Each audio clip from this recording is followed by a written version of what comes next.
হ্যাঁ, রাত্রিবেলার প্যাঁচা, রাত্রিবেলার বিভিন্ন রকম যে পাখিগুলো সেটা দেখারও ব্যাপার আছে। আবার বাটারফ্লাই যেরকম দিনের বেলায় দেখা যায়, রাত্রিবেলা মদ দেখার ব্যাপার আছে আর কি।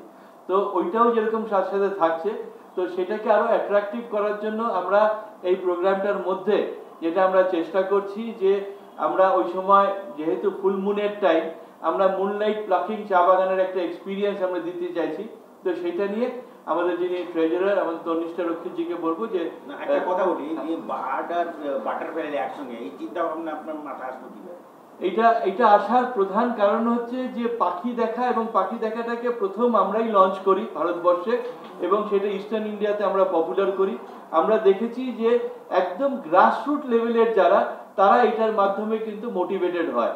দ্বিতীয়ত হচ্ছে ফরেস্ট ডিপার্টমেন্ট বা এই ধরনের বিউরোক্রেসির উপরে ডিপেন্ড না করেও ফরেস্টের বাইরেও কিন্তু পাখি দেখাটা সম্ভব আর কি।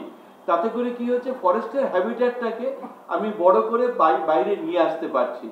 এবং শুধু বর্ষাকাল যে সময়টায় হয়তো কোনো অ্যাক্টিভিটি হয় না, সেই সময় আমরা চেষ্টা করছি যাতে এই বাটারফ্লাই এবং মদ এই ট্যুরিজমটাকেও জুড়তে। কেন আমরা অলরেডি জানি জাপান বা তাইওয়ান বা এইসব কান্ট্রিজগুলি অলরেডি অনেকটা এগিয়ে গেছে, বাকি এশিয়ান যেই কান্ট্রিগুলো বাটারফ্লাই মদ ট্যুরিজম অনেকটা এগিয়ে গেছে, এবং তাদের ওইখানে কাজ করেছে এরকম এক্সপার্ট সংস্থা। আমরা তাদেরকে এই 3 দিন এখানে নিয়ে আসছি তাদের নলেজ শেয়ারিং এর জন্য এবং শেখানোর জন্য। এবার একটু আমাদের 25 তারিখে যেই মুনলাইট টি প্লাকিং হবে, এটার একটা পার্ট হিসেবে সেটা নিয়ে আমি তনিষ্ঠা রক্ষিতজিকে বলবো একটু কথা করছি। এবারে যেটা রাজ বললো, আমরা এবার এটা একটু অন্য মাত্রা দিয়েছি, আমরা এটাকে Asian bird and butterfly festival করছি। তার আমাদের এটা করার উদ্দেশ্য হচ্ছে যে এবার আমরা যেটা চাইছি যে এটা আরেকটু বিজনেস ওরিয়েন্টেড করছি, ইন দ্য সেন্স দ্যাট আমরা চাইছি যে আমাদের যারা এন্টারপ্রেনিয়ার্সরা আছেন, আমাদের রিজনে অনেক হোমস্টে ওনার্স আছেন, কেউ কেউ বার্ডিং লজ চালান, কেউ কেউ বার্ড গাইডস আছেন, তারা যাতে ভালো করে এই ব্যবসাটা করতে পারেন, সে তার জন্য তাদের গাইডেন্স যাতে তারা পান, তার জন্য আমরা অনেক গেস্ট ডেকেছি। যেমন আমরা মিস্টার মোহিত আগরওয়ালকে ডেকেছি, উনি ইন্ডিয়ার perhaps topmost wild life tour অপারেটরের মধ্যে একজন। ওনার অ্যাডভাইস ওরা পাবে।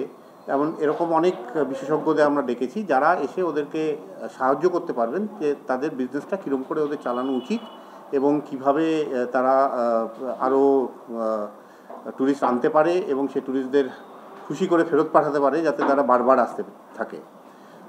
যেটা রাজ বলল, আমরা এটাও দেখেছি যে ডুয়ার্সে আমাদের বর্ষাকালে ট্যুরিজম হয় না। আমরা চাইছি যে বাটারফ্লাই ট্যুরিজম যদি চালু করা যায়, তাহলে আশা করা যায় যে বর্ষার সময়ও ট্যুরিস্ট আসবে এবং তার সঙ্গে তারা পাখিও দেখবে। পাখি কিছু প্রচুর থাকে বর্ষাকালে, সেই সময় আমরা অল ইয়ার ট্যুরিস্ট ডেস্টিনেশন হতে পারে ডুয়ার্সটা। আমরা আগে দেখেছি যেমন পাহাড়ে শীতকালে কেউ যেত না, এখন কিন্তু পাহাড়ে শীতকালে ভিড় বেশি না হলেও খুব বেশি ভালো ভিড় হয়। সেরকমভাবে ডুয়ার্সেরও এই ট্যুরিজম ম্যাপটা আমরা একটু চেঞ্জ করতে চাইছি, সিজন ম্যাপটা। আমরা আশা করছি যে এই বার্ড ফেস্টিভ্যালে আমরা সেটা খানিকটা হলেও সেটা আমরা